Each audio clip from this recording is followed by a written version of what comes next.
안녕하세요. 건강한 의사 이종호 원장입니다. 오늘 저희가 준비한 내용은 교통사고의 후유증에 대한 이야기입니다.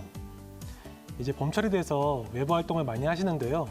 외부 활동을 많이 하는 만큼 교통사고로 인해서 치료받는 환자분들도 조금씩 늘어나고 있습니다. 교통사고 후유증에 대해서 하나하나 설명해 드리겠습니다. 지금부터 한번 보시죠. 환자분들께서 교통사고 후유증은 시간이 지날수록 심해진다는 말씀들을 많이 하시는데요. 교통사고 후유증이 시간이 지날수록 많이 심해지는 이유는 다름 아닌 교통사고의 사고의 특징이 편타성 손상으로 인해서 생기기 때문입니다. 편타성 손상은 사고 직후에 목과 허리가 크게 앞으로 혹은 옆으로 움직이면서 발생하는 충격과 손상인데요. 가장 큰 특징으로는 이제 영상 검진으로서 특별한 이상이 나오지 않는 경우가 많고요. 특히 편타성 손상으로 인해서 손상이 일어났을 때 손상이 일어난 전 부위가 동시에 아프지 않고 순차적으로 통증이 발생하는 것, 이것이 가장 큰 특징이라고 할 수 있습니다. 그래서 이런 원인들로 인해서 교통사고 후유증이 시간이 지날수록 심해지는 경우들이 많습니다. 두 번째로 교통사고 후유증이 오래 가는 이유에 대해서 설명을 드릴 건데요. 교통사고 후유증이 오래 가는 이유는 만성적으로 환자분들이 평소에 경추나 요추에 통증이나 긴장이 있는 경우에 만성화될 수 있고요. 그리고 사고 이후에 좀 심리적으로 과민하게 반응을 하는 경우에 후유증이 만성화될 수 있습니다.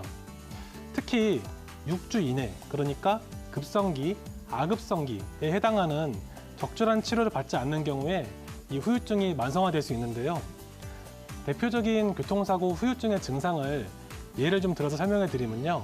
이제 경추로 예를 들면 처음에 목이 다친 환자분들이 경추가 다치면서 이제 경추 포함해서 통증이 경추와 어깨, 팔꿈치, 손목 이런 데로 이제 통증이 퍼질 수 있고요. 그리고 목을 움직이는 게 뻣뻣하실 수 있겠죠. 그리고 손과 발이 시리거나 저릴 수 있습니다.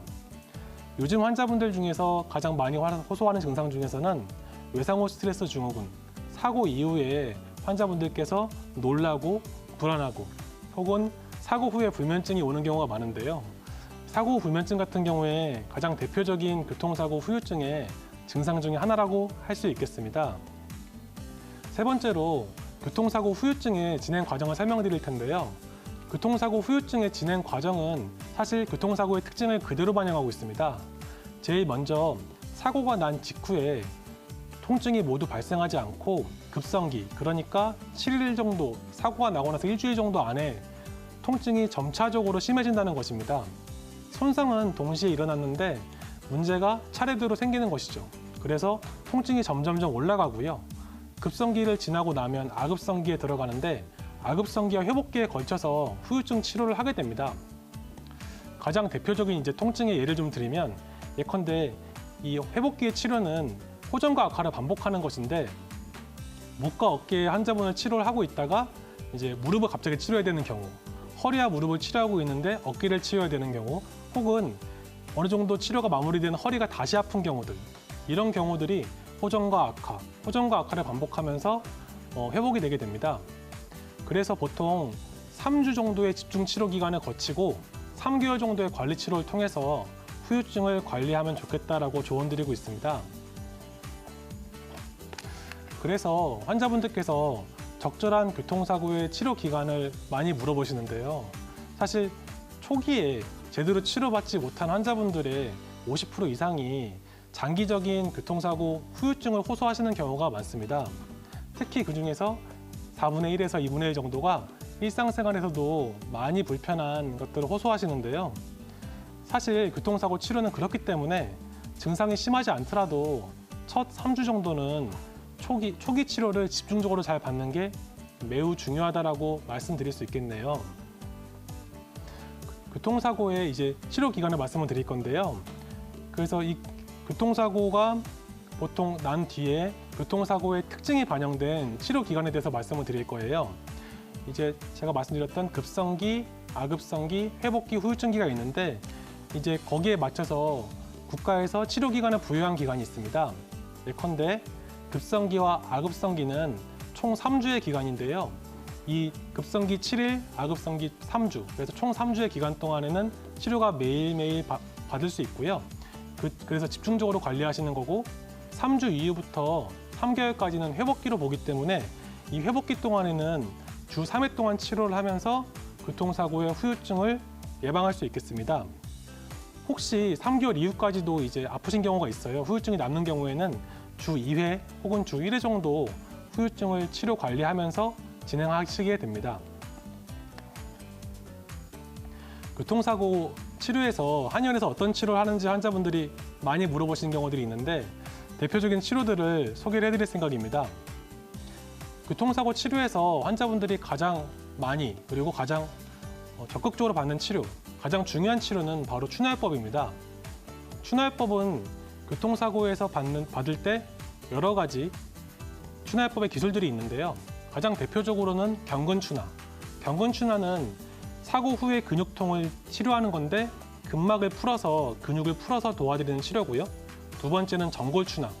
뼈에 틀어진 위치, 편타선 손상으로 인해서 교통사고 후유증이 있는 경우에 그 뼈에 틀어진 위치를 전골추나로서 맞춰서 해드리고요.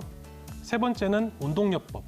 운동요법은 근육과 뼈가 다 풀린 상태에서 치료 효과를 오래 지속하기 위해서 처방을 통해서 도와드리는 것이 있습니다.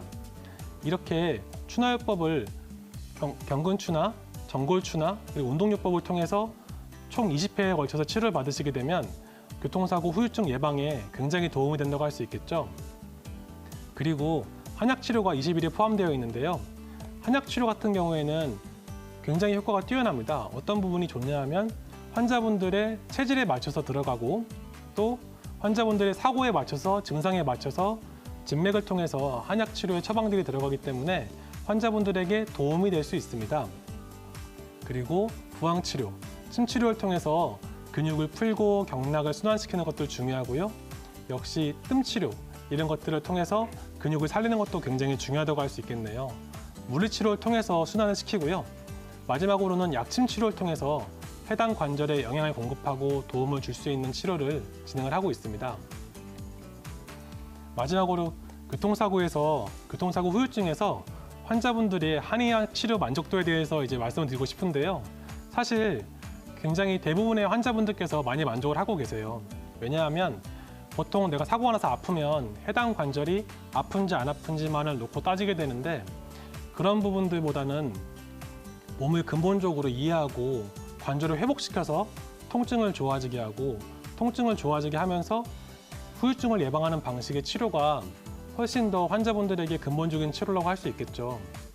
자동차 보험 치료 같은 경우에는 교통사고로 인한 자동차 보험 치료는 환자분들께서 부담을 적게 해서 치료받을 수 있기 때문에 한의학 치료 기관에서 교통사고 후유증 치료를 예방하시기를 적극적으로 권장드립니다.